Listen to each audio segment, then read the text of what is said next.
మానవజాతి రక్షణకు పుట్టుకొచ్చిన సాహస వీరుడు, భారతీయ భూమి మెచ్చిన ధైర్యవంతుడు.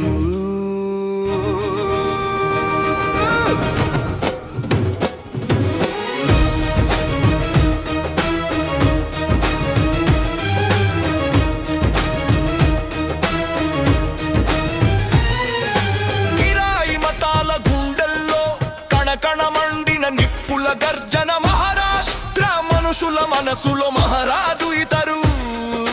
భారతీయులను చైతన్యపరచిన ఛత్రపతి.